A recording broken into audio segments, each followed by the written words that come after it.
이라고 할 수 있습니다. 그러므로 사람은 누구를 만나느냐, 누구와 함께 하느냐, 이것이 대단히 중요하다고 생각이 되어집니다.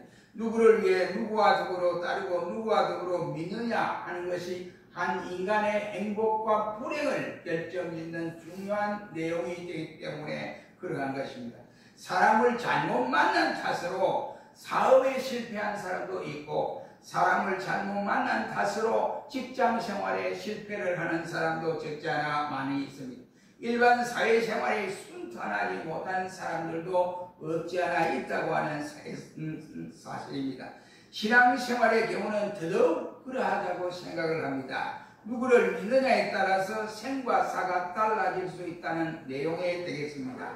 우리가 한때에 석가모니 뼈가 발견됐다, 이래서 인도를 중심으로 해서 이 불교를 믿는 국가들이 세상 야간 들썩을 떨었던 일들이 생각이 납니다. 석가모니의 뼈는 잘 진열된 채 수백만 인도 사람들의 경애와 경배를 받으면서 시가행진을 했었고, 많은 사람들이 그 유골 앞에 부복을 하여 빌기도 했던 것입니다. 이 모습을 지켜보고 있던 한 선교사는 말하기를, 야, 만약 우리 예수님의 뼈가 하나 발견됐다고 하면 어떻게 될까? 우리 기독교는 어떻게 될까? 하면서 하는 말이, 우리 기독교는 아마 예수님의 뼈가 발견됐다고 하면 산산조각이 나고 말 것이다 라고 말을 했습니다. 이 말이 무슨 말입니까? 기독교는 죽은 자를 믿는 종교가 아니고 살아있는 하나님을 믿는 종교이기 때문에 뼈가 없습니다. 예수님이 돌아가시고 그만 부활하지 않았더라면 우리의 구원도 헛것이고 모든 것이 헛것이고, 우리 기독교 교인은 모두가 거짓말장이 돼 세계에서 제일 거짓말을 잘하는 거짓말장이라고 바울은 말씀을 하고 있습니다. 그러므로 기독교는 뼈가 묻힌 뼈를 발견해서 그것 때문에 믿는 종교가 아니다. 살아있는 종교, 생명 있는 종교이기 때문에 우리 기독교는 예수님의 뼈가 없습니다. 살았기 때문에 뼈가 없지요. 그러므로 불교와는 전혀 다른 차원의 종교라고 할 수가 있습니다.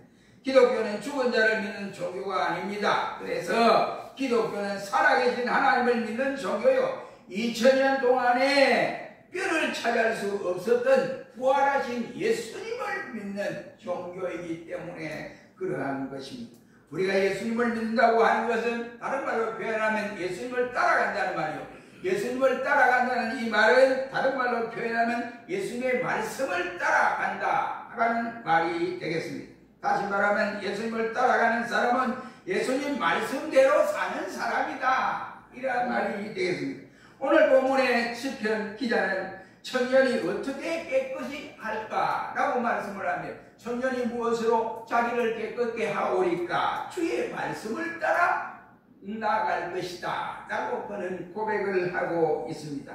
청년뿐이 아닙니다. 오늘 지상에서 믿음 생활하는 어린아이로부터 장년에 이르기까지 모두가 다 그리스도인이라고 한다면 그리스도인이 깨끗하고 정결한 삶을 살아갈 수 있는 비결이 오늘 본문에서 우리에게 알려주고 있음을 볼 수 있습니다. 그럼 어떻게 깨끗하고 아름답게 살아갈 수 있을까? 첫째는 9절 말씀에 보면 주의 말씀을 따라 살아갈 때 가능하다라는 말씀이 되겠습니다. 9절 말씀에 보면 청년이 무엇으로 그 행실을 깨끗게 하리까? 주의 말씀을 따라 삼가할 것이다 라고 말씀을 하고 있습니다. 다시 말하면 말씀이라고 하는 것은 하나님이 주신 말씀을 하고 또 하나님 자신의 말씀을 의미하는 내용입니다. 그래서 우리 칼빈 목사님은 말하기를 이 말씀은 세 가지를 주장하고 있습니다. 그 첫째는 말씀이 육신이 되신 예수 그리스도를 나타내주는 말씀이다. 이것이 요한복음 1장 1절로 4절에 나타난 말씀이고, 두 번째는 성령의 감동으로 기록된 말씀인 성경을 두고 말씀이라고 한다라고 했고, 세 번째는 바로 이 선포되는 말씀, 주신 말씀을 가지고 선포되는 말씀, 게리그마 사역을 하는 설교 사역이 하나님의 말씀이다 라고 세 가지를 말씀하고 있습니다. 우리가 올바른 삶을 살려면 올바른 말씀을 따라가야 하는 것입니다. 가문 이선이나 유언비어를 따라가면 결국은 hun동에 빠져버리게 되고 결국은 자기 인생을 허망하게 이와 같이 버리게 될 뿐만 아니라 그 마지막은 천국을 가는 것이 아니라 지옥행을 갈 수밖에 없는 것입니다. 그래서 주님은 소경을 인도하면 두 사람이 다 구렁텅이에 빠져버린다라고 말씀을 하고 있습니다. 우리는 하나님의 말씀을 눈으로 읽을 수도 있고 귀로 들을 수 있습니다. 그러나 맹인들은 이 손으로 만져봄으로써 하나님의 말씀을 읽기도 하는 것입니다. 말씀을 따라간다는 것은 단순히 읽고 듣고 외우고 그리고 배우는 것만으로 말씀하는 의미는 아니라고 생각을 합니다. 말씀을 따라 사는 구체적인 삶이 오늘 본문에서 우리에게 나타내주고 있습니다. 10절에 말하기를 떠나지 않는 것이다 라고 말씀을 합니다. 주의 계명에서 떠나지 말게 하소서 라고 해서 여기 떠난다는 말은 정이 떨어졌다는 말이에요. 정이 더 두터워지면 붙을 수밖에 없어요. 가까워질 수밖에 없습니다. 정이 없으니까 전혀 떨어져. 나에게 관심이 없어져 버리게 됩니다. 결국은 이것이 바로 행동으로 나타나 버리게 된다는 사실입니다. 그러니까 떠난다는 것은 거리가 멀어졌다는 말씀이 되겠습니다. 요즘에 교회 건축이 옛날에 건축할 때는 무조건 막 통짜로 일자로 쫙 길게 이렇게 건축을 해요. 요즘 건축은 교회 건축 그냥 둥글게 합니다. 왜 둥글게 하냐면 일자로 하면 앞과 저 끝에 있는 사람이 아무리 스피커 장치를 해도 이 음성이 절로 전달이 안 돼요. 그래서 요즘엔 저 부채꼴 형식으로 교회를 지어서 골고루 이와 같이 말씀을 선포하는데 그대로 잘 듣게 하기 위해서 깨닫게 하기 위해서 그렇게 건축을 한다고들 합니다. 바로 우리 똑같은 원리라고 생각합니다. 우리가 거울을 보면 내가 가까이에서 거울을 보게 되면 내 모든 점까지 아니면 내 모든 얼굴의 이상형까지 다 발견할 수 있습니다. 그러나 한 1m, 2m 더 멀리 있어서 자기 얼굴을 보면은 얼굴에 흠집이 있다든지 이것을 바라볼 수 없습니다. 다시 말하면 세밀하게 자기의 얼굴을 발견할 수 없다는 말이 되겠습니다. 우리가 하나님의 말씀인 주님으로부터 점점 멀어지고 떠나게 되면 어떤 결과를 가져오냐? 우리의 삶의 가치가 흔들려 버리고 우리의 믿음이 희미하게 되어져 버리고 만다고 하는 사실을 밝혀줍니다. 성경을 떠나자는 것은 비극과 불행이 아닐 수가 없습니다. 다시 말하면 하나님이 내게 곁을 떠나는 것도 엄청난 비극입니다. 그러나 내가 하나님 곁을 떠나는 것도 더 엄청난 비극 중에 비극이 아닐 수가 없다는 말이 되겠습니다. 밤에 떠나지 않고 함께 한다는 것은 은총이고 그리고 축복이라고 할 수 있습니다. 오늘 본문에 시인이 말씀한 대로 주의 계명에서 떠나지 않는 삶을 살 때 우리 모두가 복된 삶을 살아갈 수가 있다 이 말이에요. 그러면 우리는 항상 말씀 안에서 떠나지 아니하는 이러한 생활을 하시기를 주의 이름으로 축원합니다. 두 번째는 말씀을 항상 내 마음에 두고 살아가야 한다 이런 말. 11절에 내가 주께 범죄치 아니하려 하여 주의 말씀을 내 마음에 두었나이다 라고 고백을 하고 있습니다. 여러분 보세요. 아담과 하와가 얼마나 에덴 동산에서 복된 생활을 했습니까? 먹고 싶으면 먹고 자고 싶으면 자고 자기 마음대로 뛰어놀고 이러다가 예수님께서 이와 같이 선악과를 먹지 말아라. 에덴 동산에 있는 모든 선들과 다 따먹고 즐거워하되 한 가지 선과 악을 구별하는 나무의 실과는 선악과는 먹으면 너희는 정녕 죽는다. 먹어서는 안 된다. 라고 엄명을 내렸습니다. 그런데 뱀의 유혹을 받아서 결국은 선악과를 따먹으므로 하와가 먼저 따먹고 남편에게 준 거예요. 그러니까 남편에게 유혹을 한 거예요. 먹어보니까 맛있으니까 당신도 먹어봐. 그러니까 이 아담이 또한 그 받아가지고 올라 먹어버렸어요. 그래서 결국은 범죄함으로써 저들이 그 행보했던 에덴 동산에서 쫓겨나버렸습니다. 저들이 가만히 일을 하지 않냐고 돌아다니면서 먹고 싶은 거 다 따먹었는데 그러나 범죄한 이후로 에덴 동산에 쫓겨나니까 그때부터 먹을 것이 나타나지 않습니다. 힘써 일을 땀을 뻘뻘 흘려야 이와 같이 먹을 수 있도록 했습니다. 그리고 유다에게는 바로 잉태하는 수고 이건 엄청난 자식을 놓을 때 그 고통이 이와 같이 있을 것이다 라고 말씀을 하여 주신 일이 있습니다. 이처럼 말씀을 가슴에 마음에 두지 않고 뱀의 소리에 귀를 기울이기 때문에 아담과 하와에게 엄청난 이와 같은 수고의 대가가 있을 뿐만 아니라 모든 인류에게 언제라고 하는 것을 씹어준 이와 같은 뼈아픈 일이 일어나게 되었습니다. 미국의 청소년들은 두 가지 분류로 우리가 찾아볼 수가 있습니다. 한 분류는 대학 도서관이나 아니면 연구실에서 바로 밤을 지내면서 공부를 하고 연구에 몰두하는 학생들이 있는 반면에 다른 청년들은 마약에 이와 같이 폭력에 섹스에 휩쓸려서 미국의 범죄를 만드는 주도적인 역할을 하는 젊은이들도 있습니다. 종교적으로 보면 선교의 꿈을 키우고 내일 미국을 짊어지고 나아갈 웅지를 키워나가는 신앙적 젊은이들이 있는가 하면 사단에게 노래를 하고 찬양하고 미국 사회를 붕괴시켜 나가는 젊은이들이 있다고 하는 사실입니다. 전자에게는 꿈이 있고 내일이 있고 바로 기도가 있고 신앙이 있지만 후자에게는 신앙이 없습니다. 모두가 이와 같이 섹스와 폭력과 마약과 살인만이 있을 뿐이라고 할 수 있습니다. 우리나라의 젊은이도 예외가 아니라고 생각합니다. 인격과 신앙으로 자신을 도약하고 갖고 나아가는 멋진 젊은이들이 많아야 된다는 말이 되겠습니다. 젊음을 낭비하고 술과 도박과 폭력과 섹스와 마약의 노예로 전락해 가는 이 젊은이들이 바로 미국처럼 따라간다고 한다면 우리나라는 장망성이 없습니다. 우리나라의 미래는 밝지 않다 이 말이에요. 걱정스러운 것은 이 나라의 장래가 바로 저도 이 젊은이들이 책임져야 하는데 그 젊은이들이 폭력과 탈선과 방종으로 세월을 탕진해 버린다고 한다면은 이 나라의 장래는 어떻게 될 것인가 하는 것입니다. 더욱이 우리 젊은 기독 신자들에게는 더욱 큰 의미가 담겨져 있다라고 말을 할 수 있습니다. 우리 젊은이들이 역사와 주인공이 될 때 국제사회에서 변경해서 승리할 수가 있을 것입니다. 작년이 현실지향의 세대라고 한다면 청년들은 미래지향의 세대라고 말을 할 수 있습니다. 작년이 오늘을 보고 현실을 살아간다고 한다면 바로 젊은 청년들은 내일을 보고 미래를 위하여 살아가는 사람들이라고 할 수가 있습니다. 그래서 청년을 바로 내일을 살기 위해서 오늘을 준비하고 자신을 키워나가는 것입니다. 우리 기독 신자들에게는 똑같은 원리라고 말을 할 수 있습니다. 다가오는 내일의 주인공으로 자신을 키워나가게 됩니다. 오늘을 놓치면 내일은 내 것이 될 수 없기 때문에 그러한 것입니다.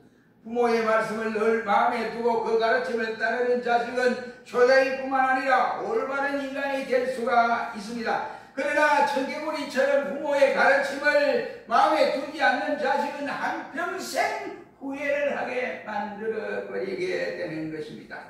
중학교 2학년 때 부모 곁에 있던 학생이 미국으로 유학을 갔습니다. 중학교 2학년 때입니다. 미국 유학 가서 중학교를 졸업하고 고등학교를 마치고 대학을 졸업하고 그 다음에 대학원을 졸업해서 박사 학위를 받았습니다. 그래서 학교에서 바로 가는 곳마다 전부 1등을 하는 거예요. 1등하는 것이 중요한 것이 아니고 어떻게 1등을 했냐 라고 사람들이 물으니까 나는 두 가지입니다. 한 가지는 뭐냐, 내 신앙으로 견뎌나갔습니다. 혼자 미국 사회에 와서 버텨나가려고 하니까 외롭고 힘들고 이럴 때 내 신앙으로 이겨나갔고, 한 가지는 내 부모님이 내가 중학교 2학년 때 미국 와서 혼자 와서 그때부터 어머니 한 달에 한 번씩 계속 편지를 보냈다. 어머니 아버지가 돌아가면서 편지를 보냈다. 그 편지를 졸업 다 할 때까지 이와 같이 박사학위 다 받을 때까지 그 편지를 하나도 버리지 않고 차곡차곡 모아놓고 하루 저녁마다 매일 그 편지를 돌아가면서 읽은 그 하나의 결론이다 라고 말을 했습니다. 그 속에는 어머니 아버지의 신앙이 담겨있던 이와 같은 편지의 내용이라고 할 수 있습니다. 그는 15년 동안 부모님이 보내주신 편지를 고스란히 보관했을 뿐만 아니라 그 편지 내용을 가슴속 깊이 새기고 살아봤다라고 그는 고백을 했습니다. 여러분, 주의 말씀을 언제 어디서나 우리가 간직하고 마음에 두는 사람은 절대로 살아가지 않습니다. 살아간다 할 때도 금방 주께로 돌아올 수 있게 되어지는 것입니다. 그 이유는 말씀의 힘이 나를 이끌어 당기기 때문에 그런 역사가 일어납니다. 그러므로 말씀을 항상 마음에 두며 말씀을 귀에 기울일 때 우리는 그 말씀이 나를 이끌어가는 이런 체험을 오늘의 생활의 현장에서도 우리가 체험할 수 있습니다. 말씀을 가슴에 채워서 살아가는 여러분이 되시기를 주의 이름으로 축원합니다. 네. 세 번째는 심사들의 말하기를 내가 모든 재물을 즐거워한 같이 주의 증거의 도를 즐거워하였나이다 라고 말씀함으로써 주의 말씀을 즐거워해라 이란 말. 주의 말씀 앞에서는 아파트가 당첨됐다는 그 기쁨 소식보다도 더 기뻐할 일입니다. 아니면 아들이 대학에 합격했다는 소식보다도 회사에서 또한 승진했다고 하는 그 소식보다도 부동산 값이 하루아침에 내가 샀는데 10배 값이 올랐다. 이 소식보다도 더 기뻐하는 소식이 주의 말씀을 즐거워하는 행동이라고 할 수가 있습니다. 하나님의 말씀을 들을 때 더 즐거워하고 기뻐하는 것이 사람답게 사는 것이고 진실하게 사는 것입니다. 하나님의 축복을 받고 사는 사람이 된다는 말입니다. 인도네시아에 9년째 선교를 하는 한성인 선교사님 말에 의하면 이렇습니다. 저는 선교를 어떻게 하느냐? 즐겁게 합니다. 선교를 즐겁게 한대요. 그 말이 무슨 말이냐? 그러니까 선교를 하는 데 있어서 도움을 잘해 별별 일들을 다 당한다는 거예요. 어떤 데 가면 종교적 차이 때문에 엄청난 비난을 받게 되는데 그래서 돌아서 떼내고 기쁜 마음으로 즐거운 마음으로 선교를 한다라고 말을 했습니다. 마찬가지로 목회도 즐거운 마음으로 해야 일의 성과가 올라가고 성공할 수 있다고 생각을 합니다. 마찬가지로 하나님의 말씀도 즐겁게 듣고 기쁘게 실천하고 감사하는 마음으로 간직할 때에 하나님의 축복을 받고 신앙이 자라게 되는 것입니다. 반대로 주님의 말씀을 들을 때에 하품하고 존다고 한다면 그 사람은 주의 말씀을 즐거워하는 사람일까? 한번 우리 다짐해보고 우리는 하나님의 말씀을 읽을 때, 들을 때, 실천할 때 즐거워하시기를 주의 이름으로 축원합니다.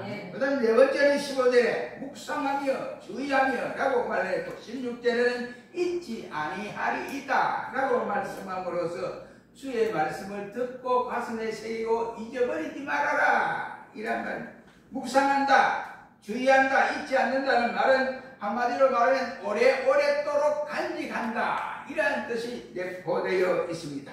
그대로 실천하라는 뜻이 되겠습니다. 귀한 것도 여러분 보세요. 오래오래 간직하지 않습니까? 귀한 것을 오래 간직 안 하는 사람이 누가 있겠어요? 어떤 권사님이 돌아가시면서 자기 반지가 조그마한 실반지인데 그 60년째 권사님 돌아가시기 직전까지 이게 손에 이제 띄워놓고 그래 권사님 이 반지가 언제 했는 거예요?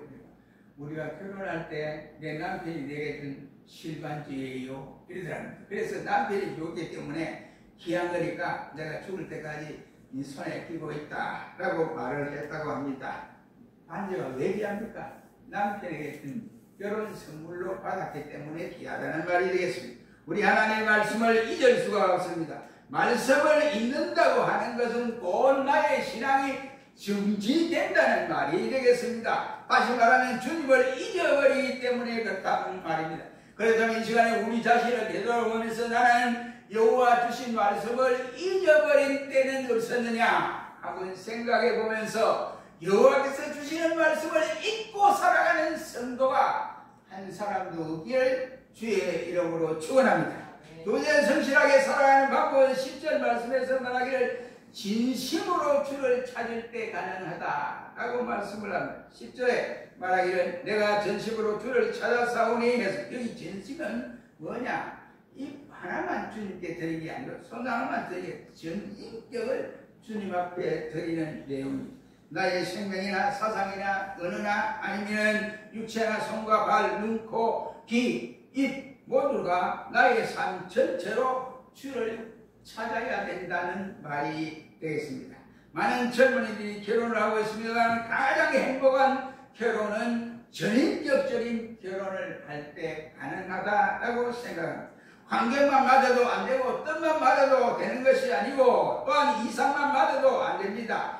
전인격적인 마음으로 만났을 때 가장 행복한 결혼이다라고 생각합니다. 다시 말하면 어느 한 가지 조금만 좋다고 해서 결혼을 하면 언젠가는 어려움이 다가오게 되어져 있습니다. 우리가 주님을 의지하고 믿는 것도 똑같은 권리라고 생각을 합니다. 어느 한 분만 맡겨드리면 아니 되고 전체를 주님 앞에 맡겨드리는 자가 되어야 됩니다. 나의 자신을 온통 적극적으로 맡기는 생활이 되어져야 된다는 말이 되겠습니다. 여러분 유치원에 아이들 이제 유치원에 보낼 때에 엄마 아버지가 유치원에 보낼 때 야 너 유치원에 입만 갖다 맡긴다, 너 손만 맡긴다, 발만 맡긴다 이러지 않잖아. 그 아이의 전인격을 유치원에 맡기는 것과 똑같은 일입니다. 내가 예수님을 믿는다고 할 때 나는 나 자신을 모조리 주님 앞에 맡겨버려야 된다는 말이 되겠습니다. 그래야 주님 자신의 작품을 만드시게 할 수 있습니다. 내가 알고 뜻이 있고 가치 있는 사람이 되려면 주님의 손에 나를 맡겨야 된다. 이런 말씀. 그러니까 내가 하려고 하면, 주님 앞서 내가 하려고 하면 그 사람은 실패할 수밖에 없는 삶이 되어진다는 말이 되겠습니다. 전심으로 주님을 찾는 사람은 주님도 전심으로 내가 너를 도와주리라고 말씀을 하고 있습니다. 말씀 따라 사는 것, 또 진심으로 주를 찾는 것, 이 두 가지 사람은 우리가 사람답게 살고 진실하게 사는 사람 중에 한 사람입니다. 험악하고 험악한 이 세상 가운데서 우리가 어떻게 살아야 하나님 앞에 인정을 받고 진정고 우리의 삶이 행복하고 즐거운 삶이 되어지느냐, 진실한 삶이 되어지느냐. 우리는 오늘 본문에 나타나는 시편 기자처럼 여호와의 말씀을 떠나지 아니하고 전심으로 주를 찾는 백성이 되어서 우리의 모든 생활에 여호와지 형통하고 주와 더불어 함께하는 아름다운 삶을 유지할 수 있기를 주의 이름으로 축원합니다. 기도하겠습니다. 거룩하신 주님, 이 땅에 살아가는 혼란스러운 이 땅에서 우리가